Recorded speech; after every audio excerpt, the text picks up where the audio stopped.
మనం చదువుకున్న లేఖన వాక్య భాగం ఒకసారి చూసినట్లయితే పరిశుద్ధులైన యోహాను రాసిన సువార్త 15వ అధ్యాయము 26వ వచనము చదువుకున్నాం. నీవు నా యందు ఉంచిన ప్రేమ వారి యందు ఉండినట్లు నేను వారి యందు ఉండినట్లు వారికి నీ నామమును తెలియజేసేది ఇంకను తెలియజేస్తుందని చెప్పాను. చిన్ని ప్రార్థన చేసుకున్నామండి. మహాపరిశుద్ధుల ఘనమైన దేవా, నీకు వందనములు స్తోత్రములు యేసయ్యా. గతించిన 22 మొక్కలు సజీవ డక్కలు ఉంచి మా జీవితాల్లో కొరకు నూతన తెలిపించి ప్రవాస్తమైన ఈ సన్నిధిలో కూడుకుని నీ సహవాసంలో ప్రార్థించడానికి ఇచ్చిన ధన్యతను బట్టి వందనములు ప్రభా. ఎన్నిక లేదు దాన్ని నిలువ పెట్టుకున్నావు ప్రభా. నీ ప్రియపెట్టకు ఎట్టి మాటలు అవసరమో ప్రభా. నాన్ను బరువు చేసి ప్రభా మీరే అందించమని ఈ ప్రభా కావాలి. ప్రతి ఒక్క చుట్టూ కలిసి కావులలో ఉంచి మరి జనములు గతించుకోవచ్చున్నావు కనుక మమ్మల్ని మేము సిద్ధపరచుకునేటట్లు వాక్యాన్ని వినేవారు మాత్రమే ఉండగా ప్రభా, విని విడిచిపెట్టేవారమే ఉండగా ప్రభా, దాన్ని మా హృదయంలో భద్రం చేసుకుని దాని ప్రకారం మా ప్రతి మార్చుకునేటట్టు సహాయం అనుగ్రహించిన మహాపరిశుద్ధులు గరుడైన యేసు క్రీస్తు శ్రేష్టమైన నామమున అడిగిస్తుంచి వేడుకొంచున్నాను పరమ తండ్రి, ఆమేన్. నాకు ఇవ్వబడిన అంశము ప్రేమ, విశ్వ ప్రేమ అంటే దేవుడు సర్వ సృష్టికర్త, దేవుడు ప్రేమమయుడు. నేను దేవుని ప్రేమ గురించి చెప్పాలంటే చాలా బైబిల్ గ్రంథంలో 66 పుస్తకాల్లో కూడా ప్రేమల గురించే వ్రాయబడి ఉంటుంది. దేవుడు ప్రేమమయుడు. ఆయన ఏంటంటే దేవుడు సర్వ సృష్టిని సృజించాడు. సృష్టిలో ప్రతి ఒక్కటి కూడా ఆయన మాటకు లోబడుతూ ఉంది. ప్రతిదీ కూడా దేవుడి మాటకు లోబడినప్పటికీ కూడా దేవుడు తన స్వరూపంన తన పోలిక చొప్పున మనల్ని చేసుకున్నప్పుడు నరుని సృజించాడు. నరుడు ఆయన మాటకు లోబడట్లేదు.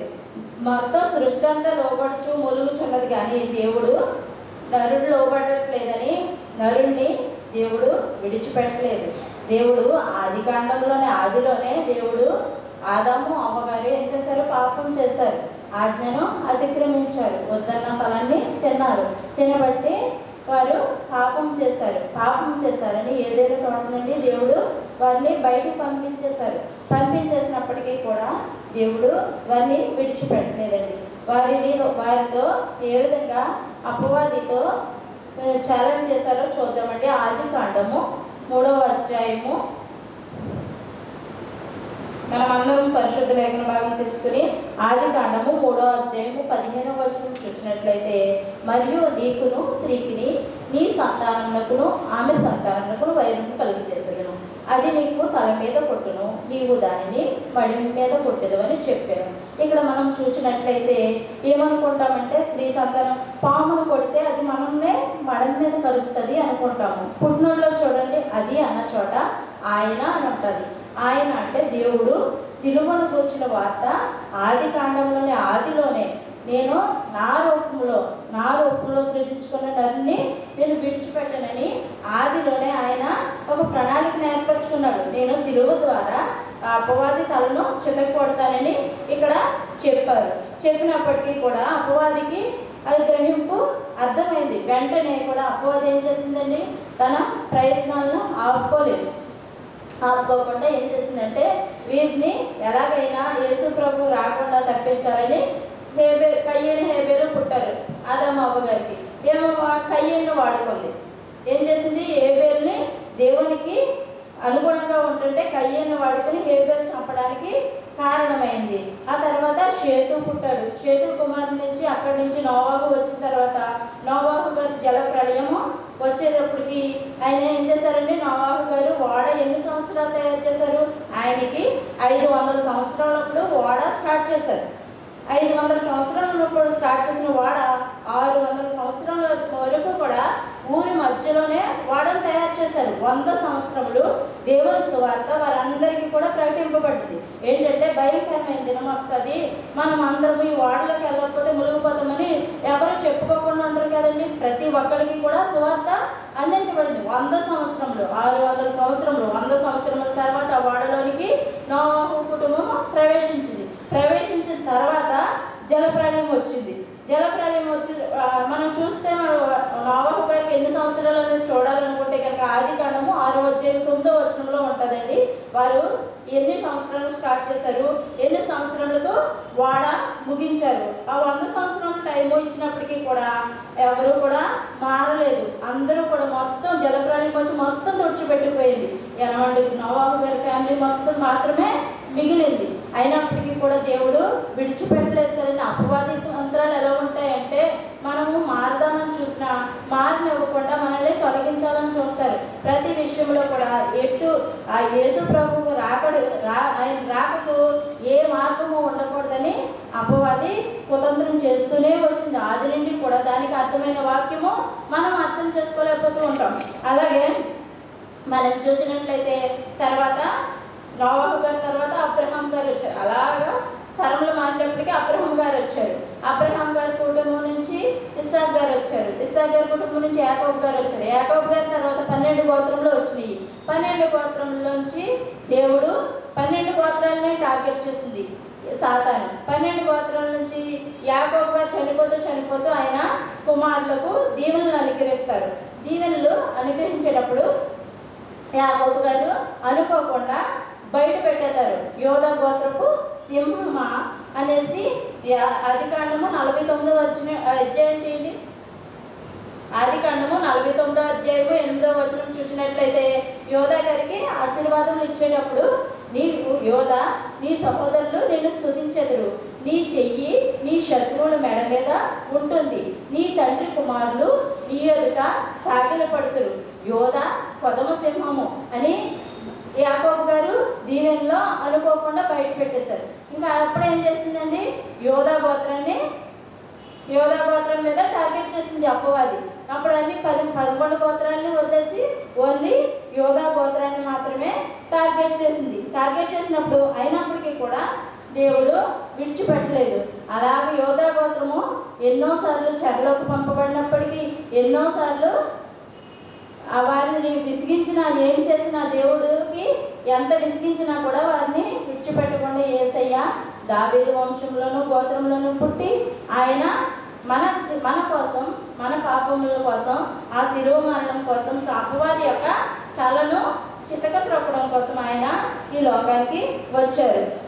ఆయన రాకూడదని అపవాది ఎన్నో కుతంత్రాలు చేసిందండి. చేసినప్పటికీ కూడా దేవుడు ఆయన ఆగకుండా వచ్చాడు. ఆయన ప్రేమస్వరూపి. ఆయన ప్రేమ ఏంటంటే శాశ్వతమైనది. ఆయన ప్రేమ మనము అసలు అంచనా వేయలేదన్నమాట. ఆయన ప్రేమ మనము కూడా అలాంటి ప్రేమ కలిగి ఉండాలని దేవుడు కోరుకుంటున్నాడు. మనం ఏం చేస్తున్నామంటే మనలో ప్రేమ ఉంటుందో అప్పుడు మనుషులను చూసినప్పటికైతే మనుషులు ఏ విధంగా ఉంటున్నారండి, మనము నచ్చితే వారితో ప్రేమగా మాట్లాడతాం, నచ్చకపోతే వారిని విసర్జించేస్తూ ఉంటాం. కానీ దేవుడు మన నుండి అలాంటి ప్రేమను కోరుకోవట్లేదు. మనము శిలువ దినాల్లో 29వ రోజుకి వచ్చాము. దేవుడు మనకిచ్చిన కృప ఈ సంవత్సరం 2024 దేవుడు మనకిచ్చిన కృప. ఏమో ఈ టైంలోనే దేవుడు మన పిలిపిస్తే ఈ రాత్రికే మనం చనిపోతే మనం అలాంటి ప్రేమను కలిగి ఉండాలని దేవుడు కోరుకున్నాడా? కోరుకోలేదు కదండి. లోక సువార్తలో చూసినట్లయితే దేవుడు మనం అందరము కూడా ప్రేమ కలిగి ఉండాలి, అందరము కావాలని దేవుడు కోరుకుంటున్నాడు. ఆయన ప్రేమ అలాంటి ప్రేమ. మనం ఒక్కడం కాదు, ఆయన మనకు శత్రువు అయినా మిత్రుడైనా ప్రతి ఒక్కళ్ళము కూడా కావాలని కోరుకుంటున్నాడు. పరిశుద్ధుడైన లూకా గారు రాసిన సువార్తలో చూసినట్లయితే ఒక ఉపమానం చెప్తాడు దేవుడు. అదే తప్పిపోయిన కుమారుని యొక్క ఉపమానం చూసినట్లయితే మనం పరిశుద్ధుడైన లూకా గారు రాసిన సువార్త 15వ అధ్యాయము 11వ వచనంలో చూసినట్లయితే, మరియు ఆయన ఇట్లనెను, ఒక మనుషునికి 2 కుమారులుండేవి. వారిలో చిన్నవాడు తండ్రి ఆస్తిలో నాకు వచ్చు భాగమిమ్మని తన తండ్రిని అడుగగా అతడు వారికి తన ఆస్తిని పంచిపెట్టెను. కొన్ని దినములైన తర్వాత ఆ చిన్న కుమారుడు సమస్తమును కూర్చుని దూరదేశమునకు ప్రయాణమైపోయాను. ఈ ఉపమానం మనందరికీ తెలుసు. మరి వెళ్ళిపోయాడు, తప్పిపోయాడు, మళ్ళీ తిరిగి వచ్చాడు, తండ్రి చేర్చుకున్నాడు. తండ్రి ఏ విధంగా చేర్చుకున్నాడండి? ఈ ఉపమానం దేవుడు ఎందుకు చెప్పాడు? మనం ఆలోచించినట్లయితే దేవుడు అక్కడ ఒక కుమారుడు ఉన్నాడు కదా, పోయినాడు, పోనీలే, నాకు ఎందుకు వాడు గొడవ, అడిగి ఇవ్వాల్సింది ఇచ్చేసాను అని అనుకోలేదు. తండ్రి ఏం చేశాడండి?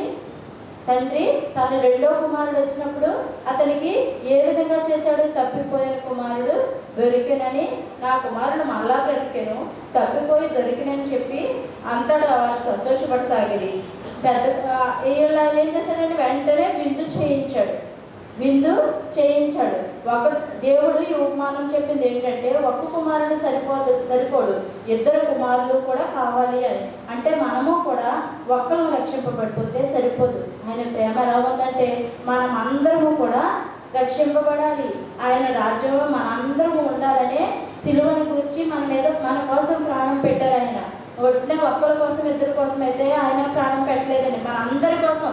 మనలో ఎవ్వరూ కూడా నశించిపోవడం ఆయనకి ఇష్టం లేదు.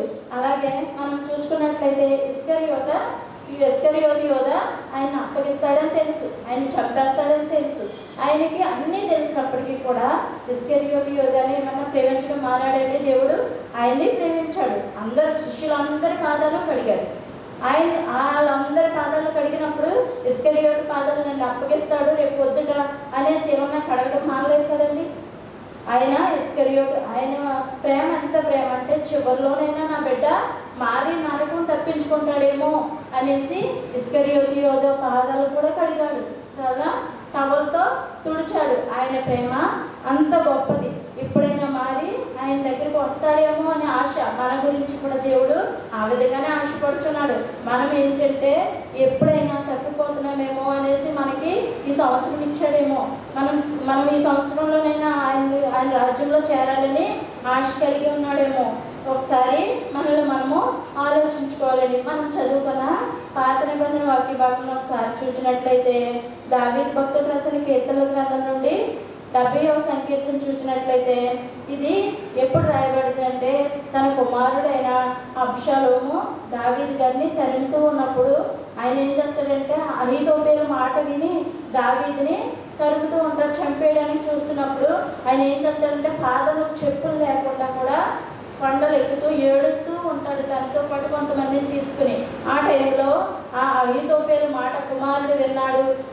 ఆ మాటల గురించి ఆయన ఈ కీర్తన రాయించాడండి. దేవా నన్ను విడిపించడానికి త్వరగా రమ్ము, యెహోవా నా సహాయమునకు త్వరగా రమ్ము, నా ప్రాణము తీయగోరు వారు సిగ్గుపడి అవమానం నొందుదురుగాక, నాకు కీడు చేయగోరు వారు వెనుకకు మళ్లింపబడి సిగ్గునొందుదురుగాక, ఆహా ఆహా అని పలుకువారు తమకు కలిగిన అవమానాన్ని చూచి విస్మయమొందుదురుగాక, నిన్ను వెతుకువారు నిన్ను గూర్చి ఉత్సహించి సంతోషించునుగాక, నీ రక్షణను ప్రేమించు వారందరూ దేవుడు మహిమపరచునుగాక అని నిత్యము చెప్పుకుందురుగాక. నీ రక్షణ అంటే ఎవరైతే దేవుని రక్షణ, ఇక్కడ దావీదు గారు ఏం చేశారంటే నీ రక్షణ గ్రహించాలి అనేసి అక్కడ కూడా చాలా వేదంతో దావీదు గారు రాసిన కీర్తనలన్నింటిలో కూడా చాలా వేదంతో రాస్తారు కదండి. ఆయన రక్షణ, ఆయన ప్రేమను రుచి చూచారు.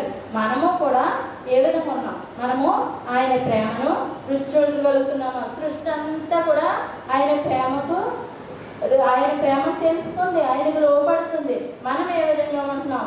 మనము ఎంతో ఇష్టపడి చేసుకున్న మనుషులు మనము ఆయన ప్రేమను, ఆయన మన కొరకు పెట్టిన ప్రాణాన్ని కూడా లక్ష్య పెట్టలేకపోతున్నాం. ఏదో ఆచారంగా లెంట్ డేస్ అని 40 days వస్తున్నాం, ఆదివారాలు చర్చిలకు వస్తున్నాం, కానీ మనలో ఏమైనా మార్పు లేకపోతే ఏది చేసినా వృధా అయిపోతుంది కదండి మన జీవితం. మనం నరకంలోకి వెళ్ళాలని ఆయన మన కోసం ప్రాణం పెట్టలేదు. అదేవిధంగా మనం చూసినప్పుడు మనం పాత నిబంధన గ్రంథంలో చూసుకున్నట్లయితే ప్రవక్త అయిన దానియేలు గ్రంథం చూసినట్లయితే ఒకసారి 9వ అధ్యాయము 4వ వచనం నుండి ఉంది కదండి. దానియేలు గారు మనకు అందరికీ తెలుసు.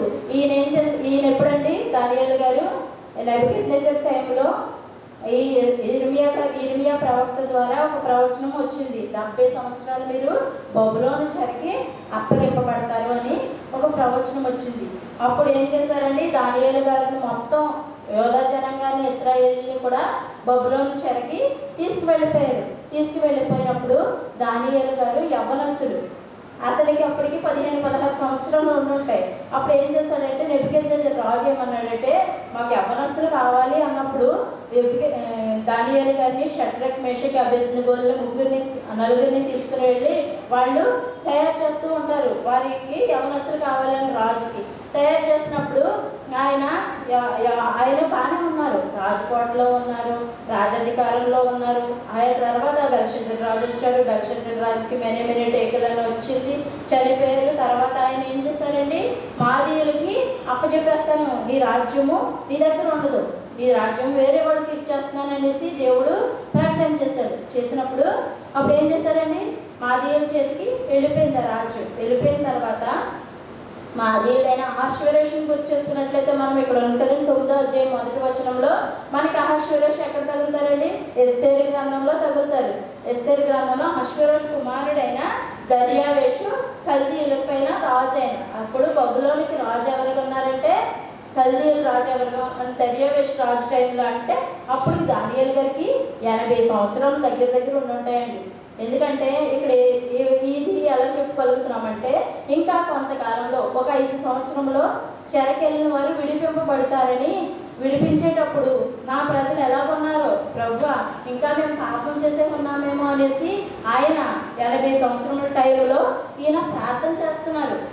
ఏమని ప్రార్థన చేస్తున్నారో చూసినట్లయితే 4వ వచనం నుండి, నేను నా దేవుడైన యెహోవా ఎదుట ప్రార్థన చేసి ఒప్పుకొన్నది ఏమనగా, ప్రభువా మహత్యం కలిగి భీకరుడగు దేవా, నీ ఆజ్ఞలను అనుసరించి నడుచుకుని వారి ఎడల నా నిబంధనను నీ కృపను జ్ఞాపకం చేసుకున్నవాడా, మేమైతే నీ దాసులమగు ప్రవక్తలను నీ నామమును బట్టి మా రాజులకును మా అధిపతులకును మా పితరులకును యోదయ దేశ జనులందరికీ చెప్పిన మాటలను ఆలకింపక, అంటే ఏమంటున్నారండి ఇక్కడ, మేము ఎన్ని చెప్పినా ఈ 65 సంవత్సరాలు బబులోను చెరలోనే ఉన్నారు. వీళ్ళు బబులోను చెరలో ఉన్నారు. బబులోను చెర నుంచి బబులోను సామ్రాజ్యం నాశనం అయిపోయిన తర్వాత మాదీయుల సామ్రాజ్యానికి అప్పగింపబడిన వారి చెరలో ఉన్నప్పటికీ కూడా నా ప్రజలు ఏమన్నా మారకుండా అదే తప్పు చేస్తున్నారేమో, ప్రభువా మా దేశాన్ని మాకు అప్పగించు, మా దేశానికి మమ్మల్ని క్షేమంగా చేర్చు అని 80 సంవత్సరాల వయసులో ఈయన ఎందుకండి ప్రార్థన చేయడం?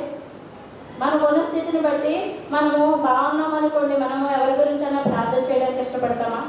మన పరిస్థితి బాగుంది కదా, ఎవడో వెళ్ళకపోతే మనకేంటి అన్న స్థితిలో మనం ఉంటాము. ఈయన రాజకోటలో అన్నీ అనుభవిస్తూ హ్యాపీగా ఉన్నారు. అయినప్పటికీ కూడా తన ప్రజల కోసం ప్రార్థన చేస్తున్నాడు. ప్రభువా నా జనులు ఇంకా ఆ పాపాలు చేశారేమో, నీ మాటలు ఇంకా ఆలకింపగా నీ ఆజ్ఞలను విధులను అనుసరించడం మాని పాపులను దుష్టులని చెడుతనం అందు ప్రవర్తించుచు తిరుగుబాటు చేసిన వారము. ప్రభువా నీవే నీతిమంతుడు, మేమైతే సిగ్గు చేత ముఖ వికారం పొందిన వారము. మేము నీ మీద తిరుగుబాటు చేసితిమి, దాన్ని బట్టి నీవు సకల దేశంలో మమ్మల్ని తరిమితివి. యెరూషలేములోను యోదయ దేశంలోనూ నివసించు స్వదేశులుగా ఉన్నట్టు పరదేశులుగా ఉన్నట్టు ఇశ్రాయేలు వారందరినీ మాకును ఈ దినమున సిగ్గే ఉన్నది. అంటే ఇక్కడ మేము పాపం చేసాం ప్రభా, నీ ఎదుటి నీ మొహం చూపించుకోవడానికి మాకు సిగ్గుగా ఉంది, మేము ఇంకా అలాగే ఉన్నామేమోనని ఈయన 80 సంవత్సరాల వయసులో తన జనుల కోసం మొరపెడుతూ ఉన్నారండి. అలాగే మనము ఏ విధంగా చేస్తున్నాం, మన పరిస్థితులు, మన సంఘము, మన సహవాసము, మన కుటుంబము అని మనం ఏమన్నా అలా తన జనుల కోసం తన స్థితి బాగున్నప్పటికీ కూడా మొరపెడుతున్నారు. మనము కూడా మన సంఘం కోసం, మన సంఘంలో ఎవ్వరూ నశించిపోకూడదనే కదా. మన కుటుంబంలో ఇప్పుడు కుటుంబం ఉన్నదనుకోండి, ఒకరు వస్తున్నారంటే భార్య వస్తుందంటే భర్త రావట్ల, భర్త వస్తున్నారంటే భార్య రాదు, నువ్వు ప్రార్థన వెళ్తున్నావు కదా సరిపోతుందిలే అన్న టైప్లో ఉండిపోతున్నారు. బెడ్లో కూడా ఇప్పుడు అపవాది ఏం చేస్తుందండి, అపవాది తనకి టైం కొంచెం ఉన్నదని అప్పుడు పాత నిబంధనలో అలాగే టార్గెట్ చేసిన అపవాది ఏం చేస్తుంది, ఇప్పుడు కూడా ఏం చేస్తుంది, యవనస్తులు అందరినీ కూడా ఒక విధంగా టార్గెట్ చేసిందండి. ఏంటంటే సెల్లల ద్వారా. మన ఎనిమి యూత్ ఒకప్పుడు చాలా బాగుండేది, ఇప్పుడు ఎనిమి యూత్కి జనాలు రావడానికి కూడా ఇష్టపడట్లేదు. ఎందుకంటే సెల్ నుండి ఇంట్లో టైంపాస్ అయిపోతున్నప్పుడు దేవుని పరిచర్య అన్నా, దేవుని సహవాసాలన్నా రోజు రోజుకి మనుషులు తగ్గిపోతున్నారు. ప్రతి విషయంలో సెల్ ఉంటుంది, టైంపాస్ అయిపోతుంది, టీవీ ఉంటుంది, కాలేజీకి వెళ్ళొస్తున్నాం సెల్ చూసుకుంటున్నాం అన్నట్టు అయిపోతుంది. దేవుడు మన గురించి దాని గురించి కాదు కదండి మనందరి కోసం ప్రాణం పెట్టింది. ఆయన సిలువలో ప్రాణం పెట్టింది మనందరము కూడా రక్షణలో ఉండాలని. మనం రక్షణలో ఉండాలంటే మనకి ఈ 66 పుస్తకాలు ఇచ్చారు. ఈయన 66 పుస్తకాల ద్వారా మన జీవితాన్ని సరి చేసుకోమని దేవుడు చెప్పాడు.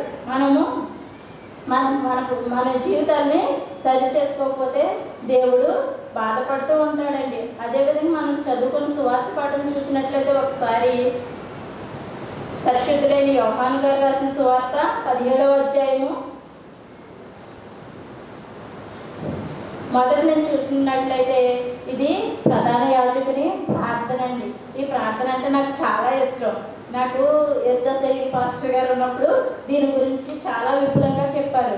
ఇది లెంట్ డేస్లో మనం ఉపవాస దినాల్లో ఉన్నప్పుడు ఇది ప్రార్థన చదువుకుంటే చాలా నిజంగా ఆ రోజు ప్రధాన యాజకుని ప్రార్థన శిష్యుల గురించి చేశారని చెప్తూ ఉంటారు. కానీ ఈరోజు మన జీవితంలో ఈ ప్రార్థన అన్వయించుకున్నామనుకోండి, ఒకసారి మన మనసు పెట్టి చదివామనుకోండి, చాలా బాధ కలుగుతూ ఉంటుంది. ప్రభా, నన్ను ప్రేమించడానికి నేను ఏ పాడదాన్ని ప్రభా, నేను వాక్యం ఇచ్చాను, నా గురించి ఇంకా పోరాడుతున్నావా, నా గురించి తండ్రి దగ్గర ఇంకా బతిమాలు కూర్చున్నావా అన్నట్టు ఈ ప్రార్థన ఉంటుందండి. మనం చదువుకున్న వాక్య భాగాలను చూసినట్లయితే నువ్వు నన్ను పంపితివి, నేను వీళ్ళకి ఏమిచ్చాను, వాక్యం ఇచ్చాను, నువ్వు చెప్పిన మాటలన్నీ చెప్పాను, నేను నీ కార్యక్రమం అంతా నెరవేర్చాను, నేను ప్రేమించాను, నేను ప్రేమించినట్టు నువ్వు కూడా వీళ్ళని ప్రేమించు తండ్రి అనేసి దేవుడు తండ్రి దగ్గర యేసయ్య మనందరి కోసం ఇంకా మొరపెడుతూనే ఉన్నారండి.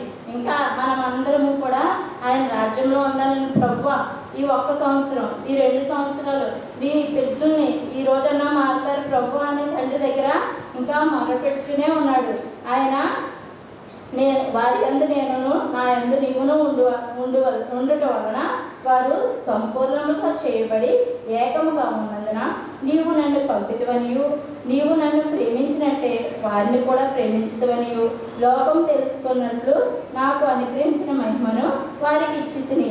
ఇక్కడ ఉన్నట్టే ఇదంతా చూసుకున్నట్లయితే ఈ అధ్యాయం అంతట్లో కూడా దేవుడు ఏం చెప్తాడంటే, నాశన పుత్రుడు తప్ప ఎవరు కూడా నశించిపోవడం నాకు ఇష్టం లేదని చెప్తాడండి. 12వ వచనం చూసినట్లయితే మనము, నేను వారి వద్ద ఉండగా నీవు నాకు అనుగ్రహించిన వారిని నీ నామమందు కాపాడితిని, వారిని భద్రపరిచితిని కనుక లేఖనం నెరవేరినట్లు నాశన పుత్రుడు తప్ప వారిలో మరి ఎప్పుడును నశింపలేదు. అంటే దేవుడు ఒక ప్రణాళిక ప్రకారమే కదండి చేస్తున్నాడు.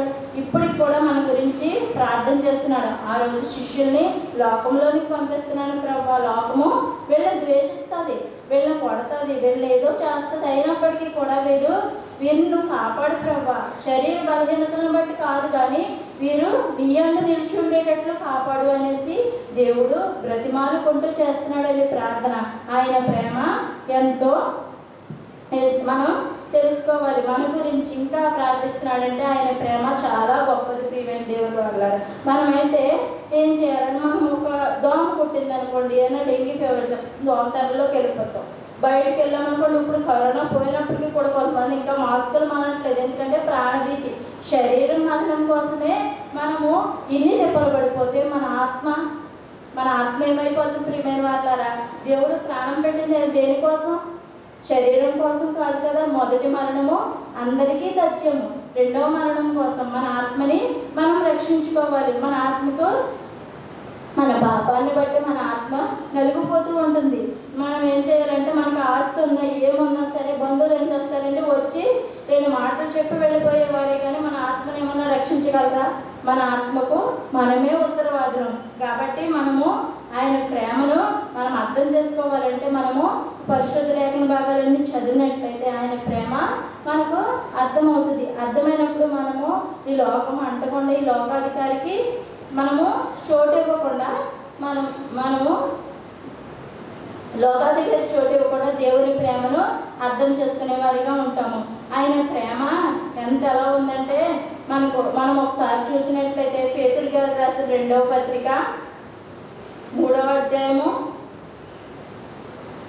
9వ వచనం చూసినట్లయితే, కొందరు ఆలస్యమని ఎంచుకున్నట్లు ప్రభువు తన వాగ్దానం గురించి ఆలస్యం చేయవాడు కాడు కానీ ఎవడునూ నశింపవలనని ఇచ్చేపక అందరినూ మారు మనసు పొందవలనని కోరుచు మీ ఎడల దీర్ఘశాంతం గలవాడే ఉన్నాడు.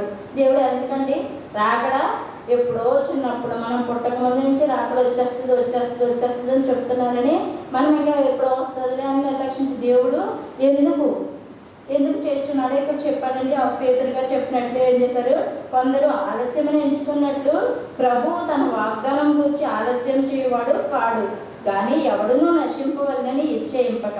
మనం ఎవ్వరము కూడా నశించిపోకూడదండి, అందరము మారాలని ఆయన కోరిక. ఆయన ప్రేమతో మన కోసం ఎదురు చూస్తున్నాడండి. మనం అందరం మారి ఆయన రాజ్యంలో చేరాలని, మనం అందరం కూడా నరకంలోనికి వెళ్ళకూడదని ఆయన ఇంకా ఆలస్యం చేర్చున్నాడు. అందరూ మారు మనసు పొందవాలని కోరుచు మీ ఎడల దీర్ఘశాంతం గలవాడనే ఉన్నాడు. మన అందరి ఎడల దీర్ఘశాంతము ఆయన చూపెడుతున్నాడు. అదేవిధంగా మనం చూసినట్లయితే ఆయన మన కొరకు ఏ విధంగా ఉన్నారంటే, ప్రవక్త అయిన యెషయా గ్రంథము 65వ అధ్యాయము 2వ వచనంలో చూసినట్లయితే, తమ ఆలోచనలను అనుసరించి చెడు మార్గమున నడుచుకొంచు లోబడనల్లని ప్రజల వైపు దినమంతయు నా చేతులు చాపుచున్నాను. ఏమన్నాడండి ఈయన? మనకి రోజంతా నా బిడ్డ ఎప్పుడు వస్తుంది, నా కౌగిట్లోకి నా బిడ్డ ఎప్పుడు వస్తుంది అనేసి రోజంతా కూడా మన కొరకు చేతులు చాపుచున్నాడండి. ఆయన ప్రేమ అలాంటి ప్రేమ, అలాంటి ప్రేమను మనము ఇంకా నిర్లక్ష్యం చేస్తున్నామేమో. దేవుని ప్రేమను గురించి మనము ఒకసారి ఆలోచించుకుందామండి. మనం అదే విధంగా చూసినట్లయితే దేవుడు అనేక విధములుగా మనల్ని ప్రేమించాడు. మనము ఒకసారి అపవాది కుతంత్రాలకు మనము ఉట్టినే లోబడిపోతూ ఉంటాం. దేవుడు కూడా దేవుని దగ్గర ఉండి కూడా శిష్యులు ఏం చేశారండి, వెంటనే పేతురు గారు ఏం చేశారు, పేతురు గారికి మనం ఎక్కువ గుర్తు చేసుకుంది ఇక్కడ అపోస్తలుడైన పౌలు గారిని, పేతురు గారిని, యోధా గారిని ఎక్కువ లెంట్ డేస్లో ఎక్కువ చెప్పుకుంటూ ఉంటాం కదండి. దుడుకు పేతురు అనేసి అంటారు. పరిశుద్ధులైన మత్తయి రాసిన సువార్తలో ఒకసారి చూసినట్లయితే 16వ అధ్యాయం చూసినట్లయితే, పరిశుద్ధులైన మత్తయి రాసిన సువార్త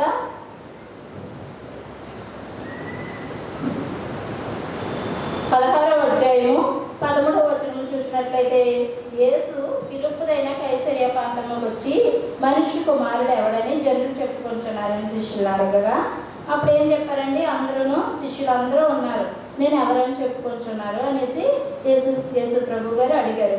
అప్పుడు అందుకు ఆయన, మీరైతే నేను ఎవడని చెప్పుకొంటున్నారని వారిని అడిగిన. అందుకు సీమోను పేతురు, నీవు సజీవుడు వగు దేవుని కుమారుడు అయిన క్రీస్తు అని చెప్పాను. అందుకు యేసు, సీమోను బర్యోనా, నీవు ధన్యుడువు, పరలోకమందున్న నా తండ్రి ఈ సంగతి నీకు బయలుపరచను కానీ నరుడు నీకు బయలుపరచలేదు. ఏమని మెచ్చుకున్నాడండి పేతురు గారిని? నువ్వు దేవుడు నీకు బయలుపరిచాడు, నువ్వు ధన్యుడువు నువ్వు అనేసి నేను యేసు ప్రభువుని గుర్తించాను. మిగిలిన వాళ్ళు అందరూ కూడా, శిష్యులందరూ కూడా గుర్తించలేకపోయారు. ఈయన గుర్తించారు. గుర్తించినప్పటికీ కూడా ఆయన వెంటనే చూడండి 23వ వచనంకి వచ్చేటప్పటికి, అదే అధ్యాయం 16వ అధ్యాయం 23వ వచనంకి వచ్చేటప్పటికి, అయితే ఆయన పేతురు వైపు తిరిగి, సాతానా, నా వెనుకకు పొమ్ము, నీవు నాకు అభ్యంతర కారణమై ఉన్నావు, నీవు మనుషుల సంగతులనే తలంచున్నావు కానీ దేవుని సంగతులను తలంపై ఉన్నామని పేతురుతో చెప్పాను. ఇక్కడ ఏం జరిగిందండి, వెంటనే ఏం చేశాడు పేతురు, నేను ఈరోజు అప్పగింపబడతాను. అక్కడ 21వ వచనం నుంచి చూసినట్లయితే, అప్పటి నుండి తాను యెరూషలేమునకు వెళ్ళి పెద్దల చేతను, ప్రధాన యాజకుల చేతను, శాస్త్రుల చేతను అనేక హింసలు పొంది చంపబడి 3వ దినమున లేచుట అగత్యమని యేసు తన శిష్యులకు తెలియజేయ మొదలుపెట్టగా, అప్పుడు చెప్తున్నారు, నేను చచ్చిపోతాను, నేను వెళ్ళి అప్పగింపబడతాను శిష్యులకి, నేను చనిపోతానని చెప్పినప్పుడు ఏం చెప్పాడండి, వెంటనే నీకు ఇది దూరం అవ్వాలి అన్నాడు. క్రీస్తు రక్షణ కార్యం నిమిత్తం వచ్చాడని పేతురు గారికి తెలుసు. క్రీస్తు శిలువ మీద యాగం అవడానికి వచ్చాడని దేవుడు బయలుపరిచాడు తండ్రి. అయినప్పటికీ కూడా వెంటనే అపవాది ఆయనలో ప్రవేశించేమంది, ఇదంతా నీకు దూరం అయిపోవాలి, నువ్వు వెళ్ళకు అన్నట్టు అడ్డగించింది. వెంటనే దేవుడు ఆ పేతురు గారిలో ఉన్న అపవాదిని హెచ్చరించాడు. అయితే ఆయన పేతురు వైపు తిరిగి, సాతానా, నా వెనుకకు పో అంటే, శిలువలోనే రక్షణ ఉందని తెలిసి అపవాది ఆ రక్షణ ఆపడానికి పేతురు గారిలో కూడా ప్రవేశించింది. అలాగే మన లోకంలో ప్రతి ఒక్కరి విషయంలో కూడా అపవాది ఎప్పుడు మన పక్కనే ఉంటుంది, మనల్ని ఎప్పుడు కూడా కృంగదీయాలనే చూస్తుంది. ఈరోజు 2 డేస్లో చాలామంది ప్రార్థనలకి రావడం తగ్గిపోయాం. ఎందుకు తెల్లవారుజాము ప్రార్థనలోనే అనుకోండి వెళ్ళలేకపోతున్నాం, ఎందుకంటే నిద్ర కలుగు చేస్తున్నాడు అపవాది. మనము ఎప్పుడు చనిపోతామో, మనము ఎప్పుడు రాకడ వస్తుందో తెలియని పరిస్థితిలో ఉన్నప్పటికీ కూడా మనకు నిర్లక్ష్య స్వభావం. ఈ లోకాధికారి, లోకపు తండ్రి ఎవరండి? అపవాది. అపవాది ఏం చేస్తాడు? మనల్ని నిద్రకు మత్తులుగా చేసి మనం ఏమైనా చేసామనుకోండి, పర్వాలేదులే రేపు వెళ్ళొచ్చులే అన్నట్టు ఉన్నాం అనుకోండి, ఏమో ఈ రోజునే మన ప్రాణం పడితే ఒకవేళ మన పరిస్థితి ఎలా ఉంటుందో మనకి తెలియదు. మన పరిస్థితిని మనం అర్థం చేసుకోవాలి. ఎందుకంటే ఈ రోజులు చాలా భయంకరమైన దినంలో ఉన్నాము. ఇంకా ముందు రోజులు ఎలా ఉంటాయో కూడా మనకి తెలియని పరిస్థితిలో ఉన్నాము. అయినప్పటికీ కూడా మనము ఒకసారి సరి చేసుకునే వారిగా ఉండాలి. మనం ఏంటంటే దేవుని ప్రేమ మనం ఒకసారి అర్థం చేసుకున్నాం అనుకోండి, మనము కొద్దిగా నిర్లక్ష్య స్వభావాన్ని కూడా మనము తగ్గించుకుంటాం. మనము ఆయన ప్రేమను అర్థం చేసుకోకుండా ఉన్నామనుకోండి, దేవుడు మనల్ని ఏం చేస్తాడు? నరకంలో పోకూడదని ఇంకా ఆలస్యం చేయొచ్చని దేవుడు ఎంతకాలం ఆలస్యం చేస్తాడు? కొంత టైం అంటూ ఇస్తాడు. దేవుడు కాలం పరిపూర్ణమైనప్పుడు మొదటి రాకడలో వచ్చిన దేవుడు ఇప్పుడు రెండవ రాకడలో కూడా చూస్తాడు, కొంత టైం ఇస్తాడు. ప్రతిదీ వాక్యము ఇప్పుడు వెత్తబడుచుంది, ఇంకా వాక్యం మూయబడే టైం వచ్చింది అనుకోండి, మనం ఏం చేయగలం? మన హృదయంలో వాక్యం లేకపోతే మనము సరి చేసుకోలేము. వెత్తబడినప్పుడే మన హృదయంలో వాక్యం ఉంచుకోవాలి. దేవుడు మనల్ని అందరినీ కూడా ఒక ప్రణాళిక నిమిత్తమే ఈ లోకానికి పంపించాడు. ఏదో ఒక ప్రణాళిక మన ద్వారా ఆయనకు ఎలాంటి కార్యం చేయాలని దేవుడు తలుస్తున్నాడో. ఒక తండ్రి ఉన్నాడు అనుకోండి, తన బిడ్డ పుట్టక ముందే కడుపులో పడంగానే మన బిడ్డని ఏదో చేసేద్దామని ఆశ కలిగి ఉంటాం. మనం ఏంటంటే మన బిడ్డని ఇంజనీర్ చేయాలని, చేయాలని ప్రతి ఒక్కరికి ఆశలు కలిగి ఉంటాం. మనకు పంపిన తండ్రి కూడా మన పట్ల ఏదో ఒక ఆశ పెట్టుకునే కదండి మనల్ని భూలోకానికి పంపించారు. మనము ఏం చేయాలి? ఆయన కొరకు ఆయన మనకు వచ్చారు. మనం పోవడం కోసం సిలువలో తన ప్రాణాన్ని కూడా పెట్టారు. పెట్టినప్పటికీ మనము ఏం చేస్తున్నామండి? మన ప్రవర్తన ఆయనకి ఇష్టం లేకపోకుండా మనం ఏం చేస్తున్నాము? ఆయన ఏమనుకుంటున్నారు, ఆయన ప్రణాళిక ఏమైనదో మనం ప్రార్థించే వారంగా ఉంటేనే ఆయన ప్రణాళిక తెలుస్తుంది. ఆ వాక్యం చదివితేనే ఆయన ప్రణాళిక, ఆయన ఉద్దేశం మన పట్ల ఏమైనదో తెలుస్తుంది. మనం అందరము కూడా ఒక్క ఆత్మనైనా రక్షించకుండా మనం చనిపోయామనుకోండి, మనకి ఏమైనా ప్రయోజనం ఉంటారా?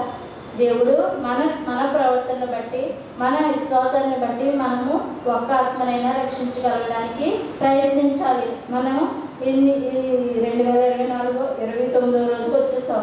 ఇంకా ఎన్ని రోజులు ఉందండి? మహా అయితే 11 రోజుల్లో లెంట్ అయిపోతుంది. అయిపోయిన తర్వాత మళ్ళీ మామూలుగా లోకంలో పడిపోతూ ఉంటాం. అలా సహవాసాలు కూడా మనకి కరువైపోతూ ఉంటాయి. ఇంకా వచ్చే ప్రభుత్వాలు ఎలా ఉంటాయో కూడా మనకి తెలియనప్పుడు మనం ఏం చేయాలండి? సమయం ఉండగానే సద్వినియోగం చేసుకోవాలి కావాలా.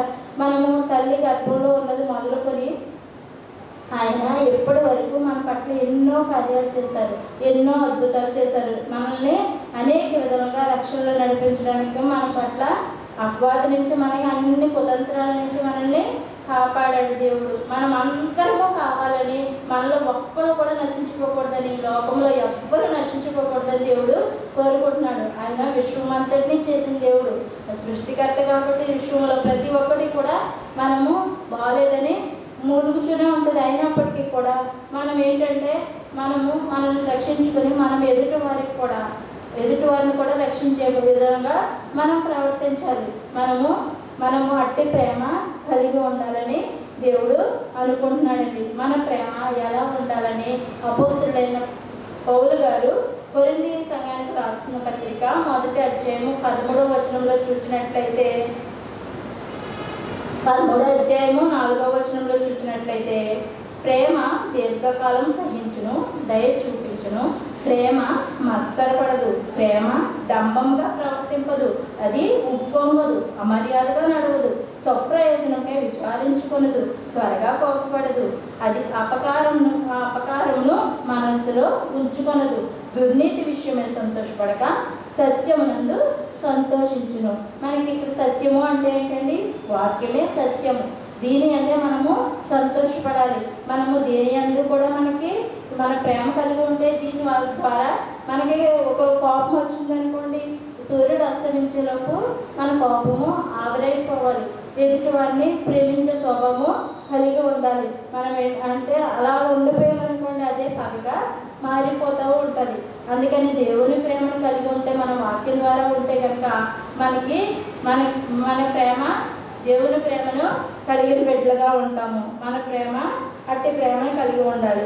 ఒక తండ్రి తన బిడ్డ పట్ల ఎంత ప్రేమ చూపుతాడో అంతకంటే ఎక్కువ ప్రేమ తండ్రి అయిన దేవుడు మన పట్ల చూపుచున్నాడు. యేసయ్య మన కొరకు అందరి కొరకు కూడా ఇంకా ప్రార్థన చేస్తూనే ఉన్నారు. మనందరము కూడా రక్షింపబడాలని. ఈ ప్రణాళిక కూడా 40 దినాలు ఏర్పాటు చేసింది కూడా మనం సహవాసాల్లో పాల్గొనటం వలన, మనం వాక్యాలు వినటం వలన ఒక్క ఆత్మైనా. ఇప్పుడు చెప్పేవారు అనేక మంది చెప్పారు. నాకు ముందు 20 వాక్యాలు చెప్పారు. అందరూ చెప్పారు. ఎవరి వాక్యం ద్వారా ఏ ఆత్మ బలపడుతుంది అన్నది దేవుని ఏర్పాటు. ఎవరి ద్వారా ఎవరితో మాట్లాడతారో మనం అందరము కూడా వాక్యం వినట్లయితే ఒక్క ఆత్మైనా రక్షించడానికి మనము చెప్పగలిగిన వారం కాదు. మన జీవితాల్లో కూడా అలాంటి స్థితిని కలిగి ఉండేవారంగా ఉండాలండి. అలాగే మత్తయి సువార్త 25వ అధ్యాయంలో చూసినట్లయితే దేవుడు మత్తయి సువార్త 25వ అధ్యాయము